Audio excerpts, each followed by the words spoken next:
ये सवाल सुनते ही मुंशी जी और गौतम एक दूसरे को देखने लगे, लेकिन गौतम ने उसी वक्त इशारे से अपने बारे में बताने से मना कर दिया।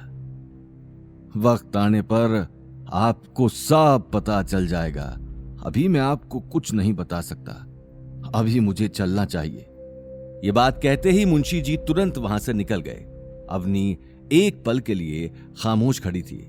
आज उसके सामने एक ऐसा सच था जिसे वो आसानी से एक्सेप्ट नहीं कर पा रही थी, लेकिन अगले 1 साल बाद इसी सच्चाई से उसका सामना होने वाला था।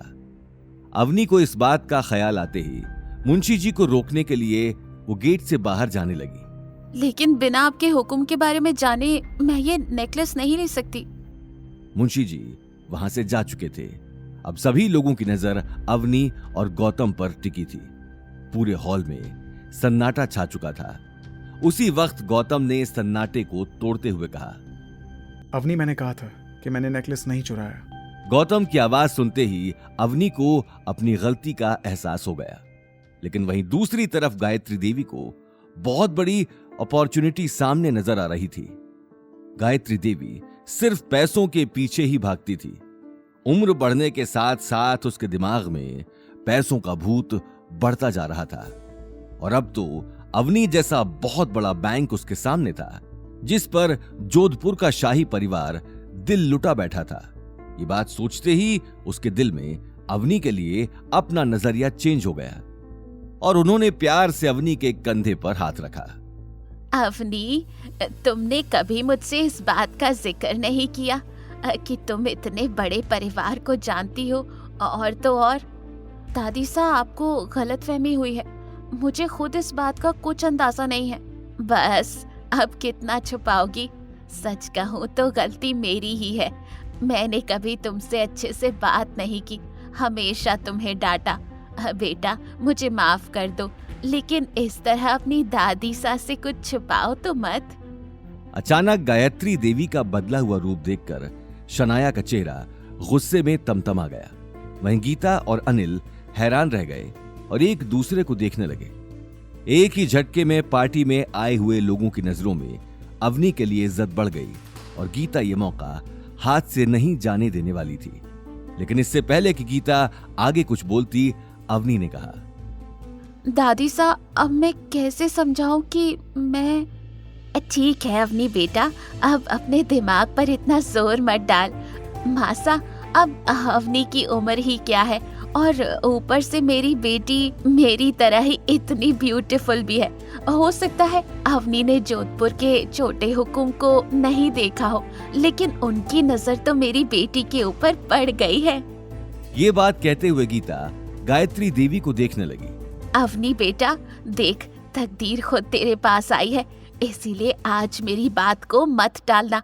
तू प्लीज इस गौतम को डिवोर्स दे दे, और जोधपुर के छोटे हुकुम, जिंदगी में पहली बार तुम्हारी माँ ने कोई ढंग की बात की है। मेरा भी यही कहना है कि जितनी जल्दी हो सके इस गौतम को तलाक दो। वैसे भी जब से तुम्हारी इससे शादी हुई है तब से... गायत्री देवी गौतम के पास आकर उसकी आंखों में देखने लगी। अवनी अब गौतम के खिलाफ नहीं सुन सकती थी। वो अगले ही पल गौतम और गायत्री देवी के बीच आकर खड़ी हो गई। बस दादी सा, इस बार गौतम की कोई गलती नहीं थी। उसके बावजूद भी आप लोगों ने उसे इतना कुछ कहा, लेकिन अब और नहीं, और मैं गौतम को डिवोर्स नहीं देने वाली। अवनी की आंखों में खुद के लिए गुस्सा देखकर गायत्री देवी का चेहरा तमतमा गया। परिवार में आज तक किसी ने भी गायत्री देवी की बात काटने की हिम्मत नहीं की थी। तुम जैसी बित्ते भर की लड़की की इतनी हिम्मत कि तुमने मेरी बात बीच में काटी। मैंने सोचा तुम्हारे अंदर थोड़ी सी तो अकल बची होगी, लेकिन तुम्हारा दिमाग भी तुम्हारे बाप की तरह बिल्कुल खाली है। अरे, जब अपने पति की इतनी ही पड़ी है तो फिर शादी के बाद अपने पीछे आशिक क्यों लगा रखे हैं? बाहर चक्कर चलाने से पहले कम से कम अपने पीछे लगे नाम का तो ख्याल कर लेती। कम से कम हमारी इज्जत तो बची रहती। एक के बाद एक गायत्री देवी ने बंदूक की गोली की तरह कड़वी बातें बरसाना शुरू कर दिया।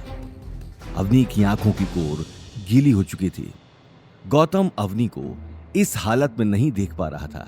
साथ ही अनिल और गीता को भी इन बातों से बहुत बड़ा धक्का लग चुका था। अनिल ने उसी वक्त आगे आकर अवनी के कंधे पर हाथ रख दिया। मासा, बहुत हुआ, इससे ज्यादा मैं नहीं सुन सकता। अगर हम आपकी नजरों में इतने ही अखरते हैं तो हमें यहां होना ही नहीं चाहिए। यह बात कहते हुए अनिल और गीता अवनी को लेकर वहां से निकल गए। गौतम भी बिना कुछ कहे उनके पीछे चला गया। उन्हें जाते हुए देखकर गायत्री देवी की आंखें अंगारों की तरह लाल हो गईं। निकल जाओ यहाँ से और दोबारा इस घर में आने की सोचना भी मत।